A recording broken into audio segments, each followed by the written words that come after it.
Good afternoon. Thanks everybody for coming out. I want to share with you our experience at our organization at the COG, WPCOG, COG. This is our organization. These are the counties we serve. A little bit more about our organization. And we saw an importance mainly from, this originated from mapping. We do a lot of GIS mapping of utilities. And we started to see where a drone could be an asset to us, another tool in our toolbox. And we started this, when did we start thinking about this? 2016 maybe a little before. And then at that time, there was no such thing as a Part 107. The FAA had not really taken hold of this whole thing and started to institute the regulations. It was kind of the Wild West at that time, and we had to float through and wade through all kinds of regulations and things that weren't true. And at the time, you could get a certification, but you had to be a manned pilot. You had to be a pilot of an aircraft. And I remember seeing a lot of people that were taking hot air balloon classes, how to fly a hot air balloon, which still was pretty expensive and time consuming. And it's kind of like needing a motorcycle license to drive a car. It just didn't really make a lot of sense. So, effective August 29, 2016, the FAA introduced the Part 107. And going back a little bit before, this is only for commercial pilots, people looking to make money for doing a drone service.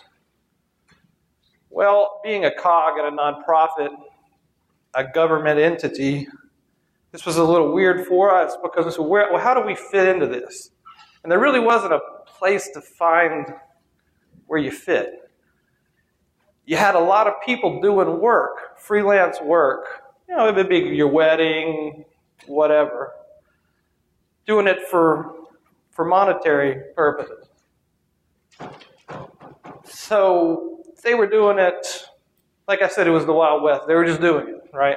I think we all probably knew somebody that was doing it. But we couldn't do that because of the liability involved. So this is how we got started here. I'll walk you through a little bit of it.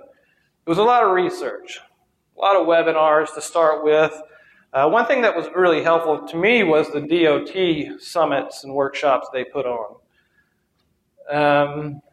UAV Coach is a fabulous resource. They kind of keep you up to date, sending you alerts, and anytime regulations change, tips, hot news topics, and a lot of monitoring the FAA website. And there still is a lot of that because it's still evolving. We built relationships with built a relationship with the Hickory Regional Airport.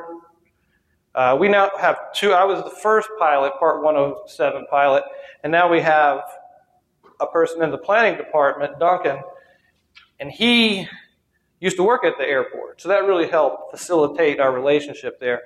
And we're less than a mile from the airport.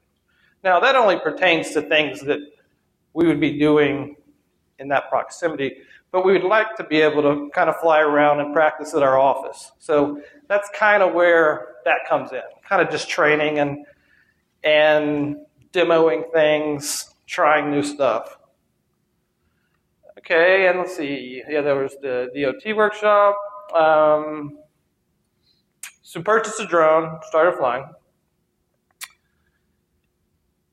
Nickel Giza put on a 3-day drone class, and it was put on by this guy, Christopher Smith put it together.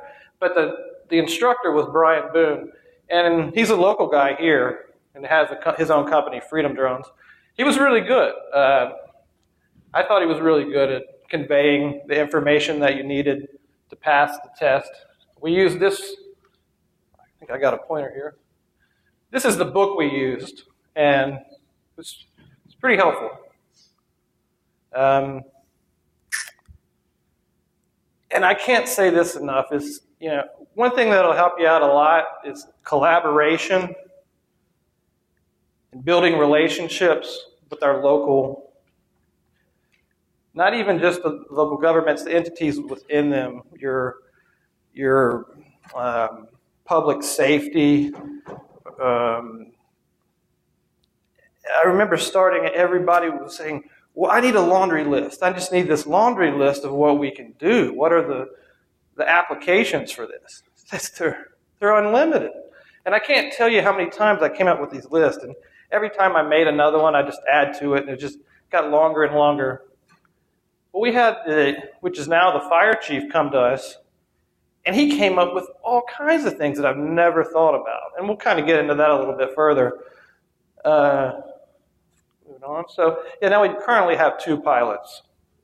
And we have 2 drones. We have the Phantom here, Phantom 4 Pro, and we have the Mavic here. It's just the first Mavic. Mavic Pro Platinum. Now these drones, you can't change the payload. It's only a camera here. A really nice camera. It's a 4K camera. So we're pretty much limited to, when we start out, we're pretty much limited to video, learn how to fly, and photography. And so at the beginning was, can you film our Apple Festival? Or can you film our Butterfly Festival? Or can you come make a promotional video for the school? Or so on and so forth. So a lot of that, you have to understand, is where some of these things come in, like Final Cut Pro. That's a whole nother thing, right? Photography, videography, and learning these video editing applications. Run through some of this. So at first we started taking these videos and trying to put, we would go in the air, and I remember my idea was, I'm just going to get as much data as I can while I'm up there. So I just let the thing run. Just let it run. So you come out with these humongous videos. It's a lot of data. Well, it was bogging down my computer, and so we decided to go with an iMac here, and just simply cutting down on some of that video, not pulling it all into your application to process it. It helped a lot, and the iMac did help. Now, when we get into GIS applications, that's different. So we're not using the Mac. We got an Airman's transponder radio. Now, this is really if you're in a place where you're worried there's going to be some air traffic. So you want to listen to your local channel. And it's not to talk to them with, right? It's just to listen. Verify. This is really important to us because how are we going to insure this thing for liability purposes? And we looked at through our local, the insurance League of Municipalities to insure our drone. Well, the policy wasn't $1 million like this is. And for starting out, this is really practical because you pay per mission. You pay per hour, right? You're not paying an annual policy or a monthly policy. So it's $10 an hour, depending on where you are. Like if we want to fly around our office, it's closer to the airport. Once you get the seal of approval to do that and everything, now granted, we're not doing it for monetary purposes. We're just doing it for training, and we have their okay. Otherwise, you would need waivers, COAs, things like that. So that's $25 per hour to fly, to insure it at our office. Everywhere else, $10 an hour. Now, if you move locations, it's only going to cover a radius. So, this hour could still be going on over here, but if you decide you need to go do something on the other side of town, well, it's going to be another $10. But it's still better, from our perspective, starting out when we are paying just per mission, right? So Final Cut Pro, Adobe Lightroom. This is really good for your photographs. Site Scan, ESRI Edition. I started out using Drone Deploy, and what these are these mission planners, right? It's an application on your tablet. Plan out the flight. If you want to do a hatch for 3D modeling, or if you want to do an ortho, it plans out the mission, and literally it flies it for you.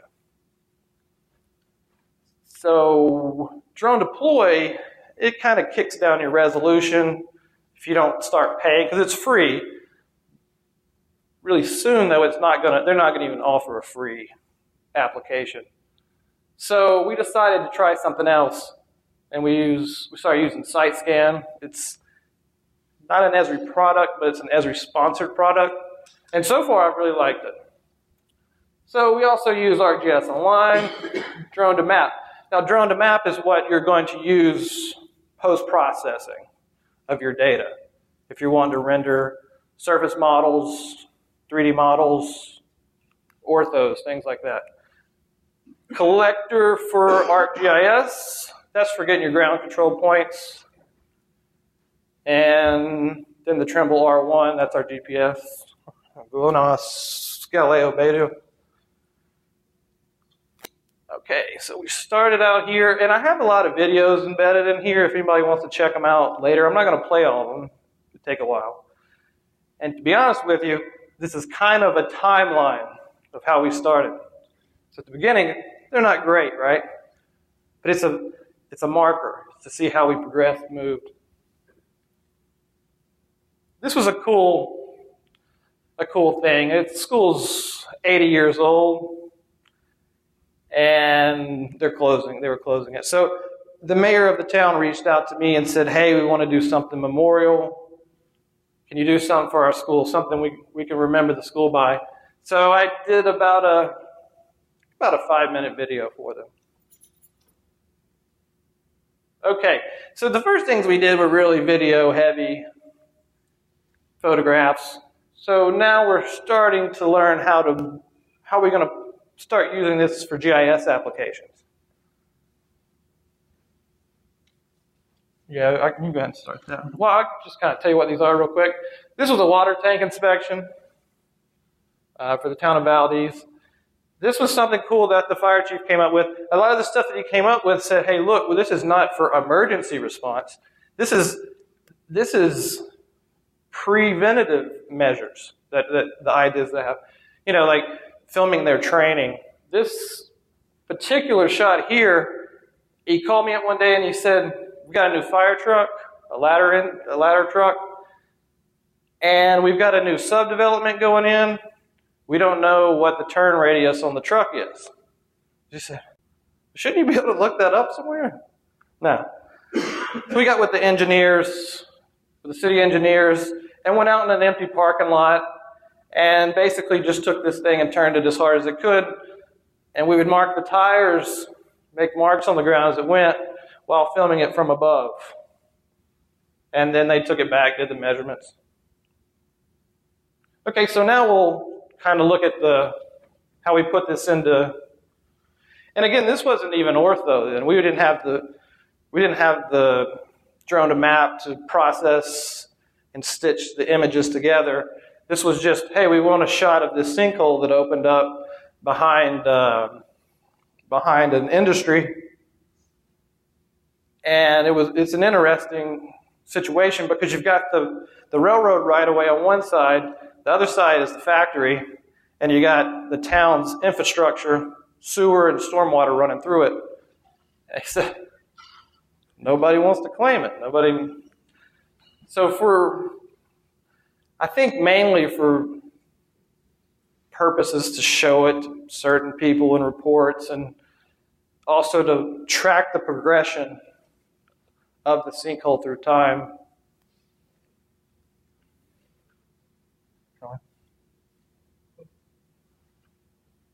Sorry. We can just skip that. Okay. Yeah, basically all we did is we took that photograph, a couple photographs, and put it into ArcGIS Online, as well as the photos of their water tank. Really all they wanted to do was to see the top of it and have something that they could show in their reports. You know, that, hey, we looked at this. And you can zoom way in. These cameras are amazing, right? They're 4K, high detail. So, I mean, he could zoom in, look at the latch. You know, we've got different angles. Look at the rivets, rust, paint.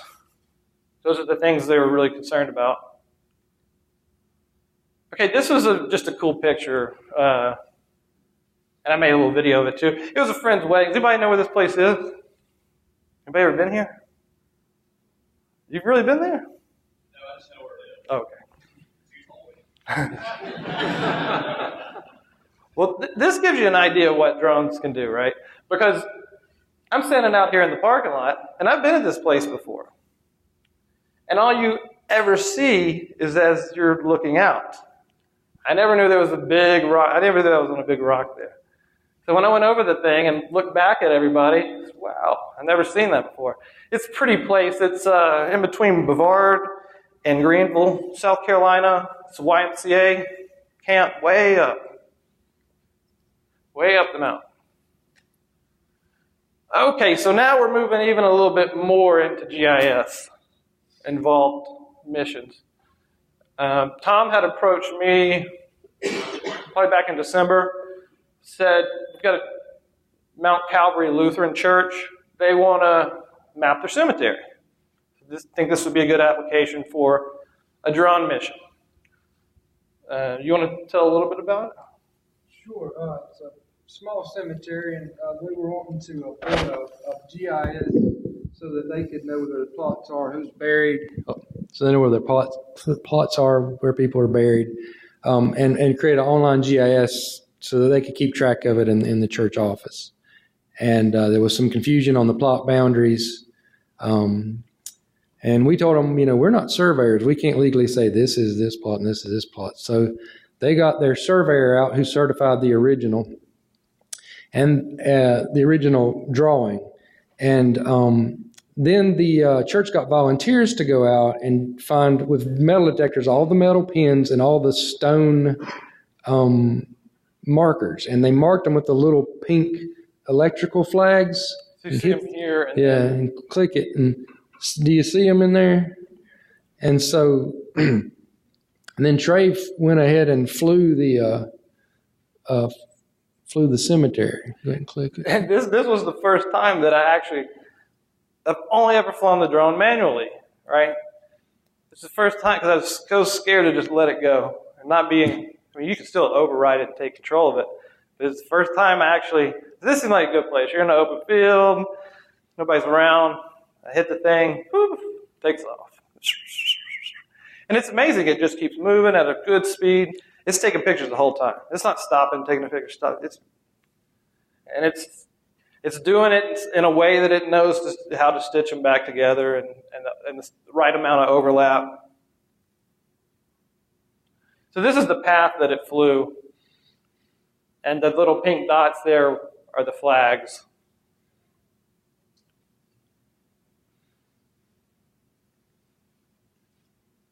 Yeah, it took 143 photos and turned it into this.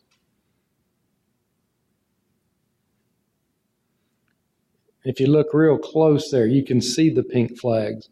We love using the state's aerial photography, but a drone lets you do a small area and you can see things like that. The resolution ain't quite as good here on this screen, but you can kind of see them. And then then we made a feature class of it. So that'll really help match it up with their drawings. And it makes up for a nice background photo when we put on the web app that can be updated whenever you need it. Okay, so this is one of the more recent things we did. Now we're moving into a little bit more 3D modeling. It should be, is it not going? It's a screen capture. It's supposed to do it itself. There you go. Oh, you got to hit play on it. Okay, it's going. So this is this is the Morganton Town City Hall, and it's the path it took. There's the ortho that it turned out. See the detail.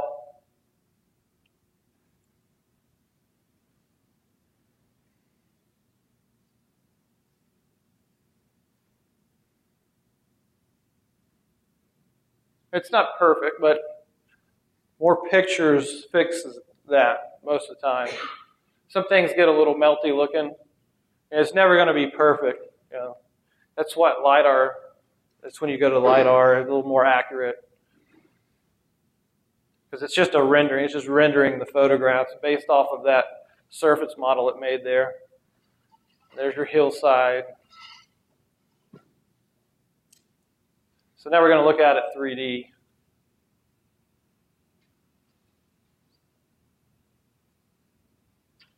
And there, you know, I'm still really learning about this too. I mean, your angles, your hatch, the height you need to be above something. You've got to really, again, fly the outsides with a different angle to kind of get rid of some of this melting you see here, warping. But for the first time, I thought it came out pretty well. This is a really cool building with that little entryway there and the water tower right there. You literally walk through the water tower base to go into the building. Now, the city of Morganton City Hall is an old lingerie factory. I think we call them hosiery mills. Hosiery mill, sorry. Oh my goodness. Okay, so that's it. Any questions? I'd try to leave more time for questions. We're already on the red. Yes. So, my understanding of what's going on in the drone logs, did you get permission from all the people who were around the city hall, for example? So that you didn't get I didn't fly over people. No, not people, but you photographed the property without the permission. I had the towns. Yeah, they told me they could do it. That's the thing that concerns me the most about government or private person flying drones. Right. I want to fly, just recreationally over my and make a video of that. And theoretically, I have to get everybody in town permission to do that before I can take that video. No, technically, what you need is you need the permission to take off and land from the property. As long as you're not seeking out somebody and filming their face where you can distinguish them, or peeping, things of that nature. If you're out in public and you happen to be in the scene and I'm that far up, no one's really going to be able to tell who you are, you know. I think things in the nth degree have been problems with the current state of the law. Yeah, but you got to understand this is still a relatively new technology. It's still evolving. And believe me, local governments, they're wrestling with ordinance. The police is trying to figure out how to enforce it. And the FAA is constantly evolving them. Yes? Since you said you're relatively new to this and doing a lot of it on your own, that last project that you did, how long from flight to the end of it do you suppose you spent filming this was? Good question. And that's really one of the easiest things I've done. Like I said, the flight's autonomous. You plan it out. It flies it. That flight took,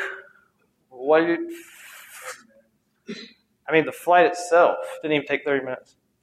10. Couple of hours to process. That wasn't a lot of images. More images, the more time you're going to spend processing. A couple of hours for it to, you literally plug it into drone to map. You know, you set some things, some parameters the way you want it, and it just starts cranking. And it turns that out. Now the next step is, if you really want to leverage some of the more power of it, of measurement and volume measurement, analytical things, it's my understanding that ArcGIS Online even, but really ArcGIS Pro and ArcGIS, our ArcMap can do a lot more things with it. Yes? So, ballpark idea, how much you all spent from purchasing the drone and then the insurance and software in that maybe first year? Like, if you The drone itself, you're looking at $1,500–1,600. Every flight that you're trying to insure. Now, you know, if I'm out in the field somewhere, flying my own personal drone, practicing, I'm not getting insurance on that, right? But if I'm going out doing a job for somebody, it's absolutely going to be insured, you know, liability-wise. That's $10 per mission. Your Part 107, depending on, there's a lot of resources out there. You can study on your own, or you can spend thousands of dollars and fly to Dallas or wherever and take a class. We spent $150 for a 3-day class. The books were $15. Registering the drone is $5. Now, we did get a kit, you know, more of a fly more kit with more batteries and some add-on accessories, logbook. You can get in at $2,000. Return on investment's pretty good from everybody I've talked to. Yeah. Can you think anything I'm forgetting? I would probably say more realistically, 3,500 to 5,000, depending on how you count your time. Right. In other words, if we're going to look at Trey's time that he's Right. got training, time that I worked, you know, with him trying to come up with the program and the ideas and get quotes, you know, and that builds up on hourly rate. But say if you're for local government and your salary is through the tax base and you're not worried about that, you're just worried about cost, you know, probably 3,000 to 3,500. So Yeah, you good. said 3,000 to 3,500, or 3,500 to 5,000, including time spent. Yeah, I mean, that's a good point. I'm just strictly talking equipment and things. He's looking more at the man hours. Go ahead. Why did you decide to use that drone to map software instead of something else? That's a good question. And we've only used the trial so far. We had to take But we are an ESRI shop, you know, so I'm still learning about that, you know. I just figured that it would work more seamlessly, maybe. And Drone Map's real good. It lets you put the mosaic photo as a feature service into the cloud, since we use ArcGIS online web apps that we create. we using the free software you mentioned, or was that the sUAS sponsored software? It's free. Oh, it's free right now. It's no. Drone Deploy is another third party that I was using. That it will allow you to plan the mission and also post process it. But when it's free, it really cuts down it bumps down your resolution. That's why we decided to try Drone to Map, and that app that just you plan the missions with, it's free download. Oh, Drone to Map's $1,500 a year. Yeah. I'm just trying to make sure that, like, the mission planning part's a free app. Drone to Map's $1,500. Okay, thank you guys. I hope I answered some questions.